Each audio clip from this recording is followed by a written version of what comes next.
Hello friends, मैं doctor Shadab आप सभी लोगों का अपने चैनल हेल्थ नॉलेज चैनल में बहुत स्वागत करता हूं।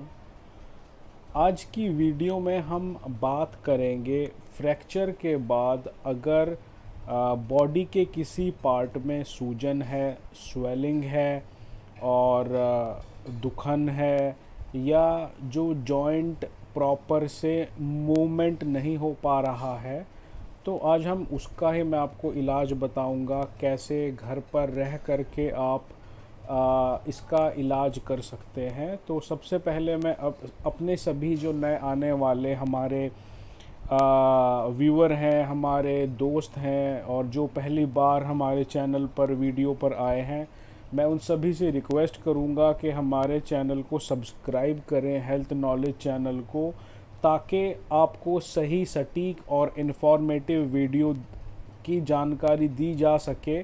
क्योंकि जानकारी के अभाव से ही बहुत सारी प्रॉब्लम क्रिएट होती हैं और जब व्यक्ति को चोट लग जाती है तो वो बहुत तनाव, स्ट्रेस का शिकार हो जाता है। उसको ये लगता है कि उसको प्रॉपर गाइडेंस नहीं मिल पा रही है। तो आज हम इसी के बारे में बात करेंगे, कैसे आप उस सूजन से छुटकारा पा सकते हैं। अक्सर देखा जाता है कि जब चोट लग जाती है, फ्रैक्चर हो जाता है, तो अ, हड्डी टूटने के बाद में, प्लास्टर कट जाने के बाद में, या अगर कोई नेल या रॉड डली है तो उस चोट तो ठीक हो जाती है, लेकिन कुछ वक्त के लिए, महीनों के लिए या कुछ हफ्तों के लिए जो स्वेलिंग है घुटने पर, टखने पर, एंकल में, नी में या जॉइंट के पास, काफ़ी लोगों को स्वेलिंग रहती है। तो आज हम इसके बारे में ही बात करेंगे।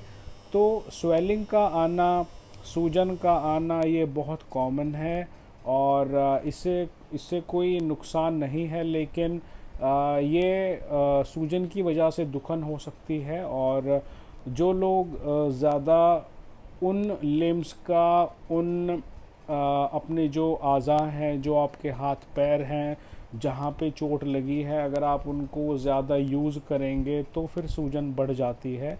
जैसे अगर किसी के टांग में फ्रैक्चर हुआ है या हेयर लाइन फ्रैक्चर है या और किसी तरह का फ्रैक्चर के बाद ठीक हो गया है, तो अगर वो व्यक्ति ज़्यादा चलेगा, वॉक करेगा, तो ये पॉसिबिलिटी है कि उसको स्वेलिंग आ जाएगी। और कुछ वक्त जब वो आराम करेगा, रेस्ट करेगा, तो वो जो स्वेलिंग है वो चली जाएगी। तो आप एक होम्योपैथिक मेडिसिन, मैं आपको दो मेडिसिन बताता हूँ जो कि आपका जो स्वेलिंग है उसको भी दूर करेगी, और जो दुखन है या जो अकड़ाहट हो रहा है या दर्द है या चुभन है या झटका लगता है आपके हाथ पैर में चोट लगने के बाद में, तो वो सभी ठीक हो जाएगा। पहली मेडिसिन है आर्निका, आर्निका मोंटाना। इसको 30 पावर में डाइल्यूशन लें, 30 पावर में। और इसको लेने का तरीका ये है कि इसकी 5-5 बूंदें दिन में 3 बार अपनी जीभ पर, अपनी ज़बान पर डालें, और सुबह, दोपहर, शाम में। और अगर आप कोई दवाई खा रहे हैं तो अंतर रखें दोनों दवाइयों में कम से कम आधे घंटे का। सुबह को खाली पेट फ्रेश होकर के 5 बूंदें सुबह में अपनी ज़बान पर डालें, और 5 बूंद दोपहर को खाना खाने के 1 घंटे बाद। आधा घंटा पहले कुछ ना खाया हो और आधा घंटा बाद कुछ ना खाया हो। और उसके अलावा शाम में या रात को खाना खाने के 1 घंटा बाद आप ये मेडिसिन ले सकते हैं। दूसरी जो मेडिसिन है उसका नाम है ब्रायोनिया एल्बा। ये भी आपको 30 पावर में ही लेनी है, और इसको भी ऐसे ही 5-5 बूंदें दिन में 3 बार अपनी आप टंग पर डालिए, और इसको कम से कम 3 हफ्ता लीजिए दोनों मेडिसिन को, और 3 हफ्ते बाद में आप देखेंगे आपको कम से कम 60-70% आपको आराम मिल जाएगा। और अगर आपको कोई और प्रॉब्लम है, कोई और परेशानी है, तो आप मुझसे ज़रूर कनेक्ट हो सकते हैं। मुझे कमेंट करें, टेक्स्ट करें, व्हाट्सएप भी कर सकते हैं।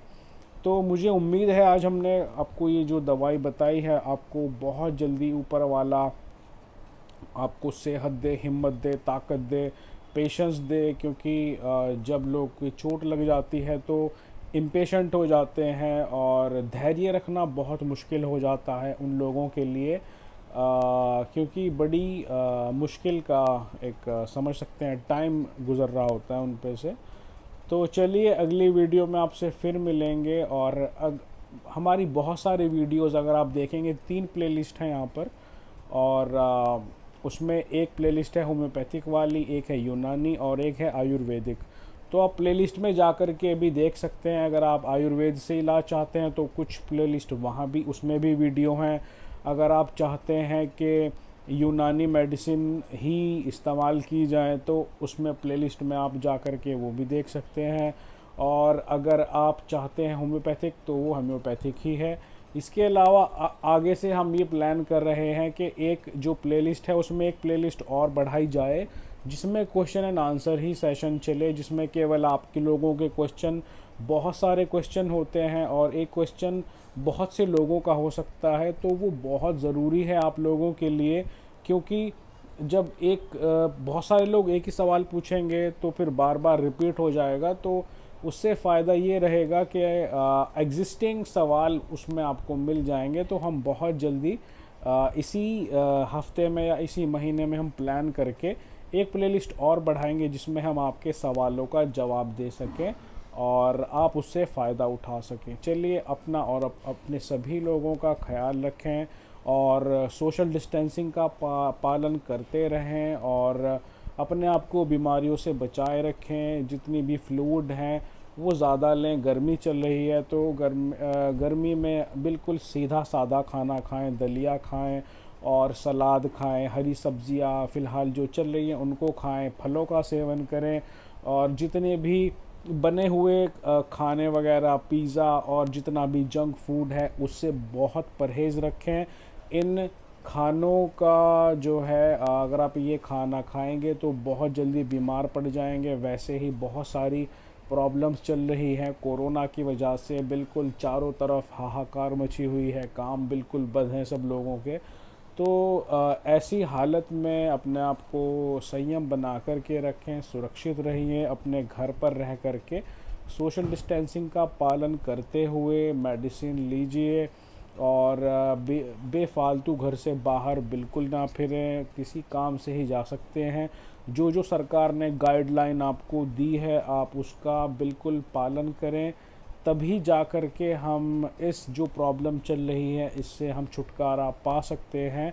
और अगर आप चाहते हैं कि हम किसी तरह की वीडियो कोई टॉपिक आपके लिए ख़ास बनाएं तो ज़रूर आप हमें कमेंट में लिख कर के भेज सकते हैं। वैसे बहुत सारे वीडियोस के सजेशन आए हुए हैं, हम उनको लिखते रहते हैं और अभी आगे से हम ये कोशिश करेंगे कि जो आप जिस प्रॉब्लम के बारे में आप सबसे ज़्यादा सवाल पूछे जाते हैं हम उन बीमारियों का सल्यूशन आप लोगों के लिए लेकर आएँ।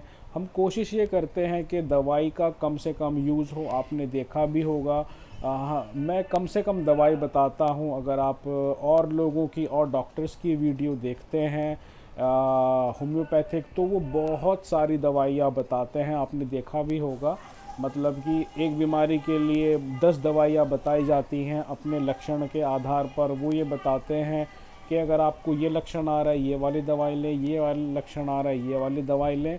तो थोड़ा सा मैं इसमें कन्फ्यूज़न मुझे ये रहता है कि जब एक एक्सपर्ट को कन्फ्यूज़न हो सकता है दवाई लेने में, तो एक आम आदमी जो पेशेंट है जो पहले से ही परेशान है आप उसको और परेशान कर दें चुनाव के लिए, वो पढ़ता पढ़ता प्रॉब्लम में आ जाएगा कि मुझे कौन सा सिम्टम, एक सिम्टम मिल रहा है एक सिम्टम नहीं मिल रहा है, कौन सी दवाई लेनी चाहिए कौन सी छोड़नी चाहिए, कब लेनी चाहिए। बहुत सारे सवाल लोगों के मन में होते हैं। तो मैं कोशिश ये करता हूँ कम से कम, आपने मेरी जितनी भी वीडियोस देखी होंगी आपने एक चीज़ ज़रूर महसूस की होगी कि मैं जो मेडिसिन है 1 या 2 या मैक्सिमम 3, बस 3 दवाइयों से ज़्यादा मैं कभी भी कोई दवाई नहीं बताता। कोशिश ये करता हूँ कि एक बीमारी एक सल्यूशन एक दवाई।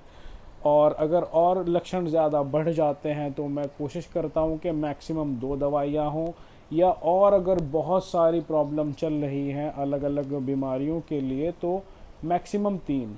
आप और लोगों की देखेंगे 10-10 मेडिसिन आपको बता देते हैं दवाइयाँ, आप फिर एक भी नहीं ले पाते, क्योंकि एक व्यक्ति जो एक आम आदमी है वो कैसे डायग्नोज करेगा मैं कौन सी दवाई मुझे लेनी चाहिए कौन सी नहीं लेनी चाहिए। या तो वो इतना पढ़े बैठ करके बुक्स को पूरी खंगाल दे, लोगों के पास वैसे ही टाइम नहीं है, काम नहीं है, वक्त नहीं है, टाइम नहीं है, सब्र नहीं है, धैर्य नहीं है। तो ऐसी स्थिति में एक आम आदमी कैसे किताबें बोरिक मटीरिया मेडिका और इतनी सारी जो है वो चीज़ें पढ़ेगा। मैं आपको जो है बहुत सारी बुक भी मार्केट में अवेलेबल है होम्योपैथी की, मैं आपको दिखाता हूँ। बल्कि आप ये देखें, एक बुक ये है हमारे पास में, ये है मटीरिया मेडिका। ये इतनी मोटी किताब है, इसके अंदर आप देखें अगर कितने पेजेस हैं, 1000 पेजेस है इस बुक में। मटीरिया मेडिका में 1000 पेज हैं इसके अंदर। उसके अलावा मैं आपको बुक और दिखाता हूँ, होम्योपैथी की है एक बुक, ये वाली है, इसमें कम से कम पेज हैं 2000 2500। अब कैसे एक व्यक्ति, अगर आप देखेंगे एक दवाई के ऊपर कम से कम 300 पेजेस लिखे रहते हैं, 200 250। तो मैं जो निचोड़ है मैं वो कोशिश करता हूँ कि हमारे जितने भी दोस्त हैं उनके पास में निचोड़ पहुँचे। मतलब जो एक्सपीरियंस से जो चीज़ें सामने आती हैं वो ही दवाइयाँ बताई जाएं। उम्मीद है आप लोगों को बहुत सारी बातें समझ में आ गई होंगी। तो चलिए अगली वीडियो में आपसे फिर मिलते हैं, तब तक के लिए अपना ख्याल रखिए। Thank you so much, bye.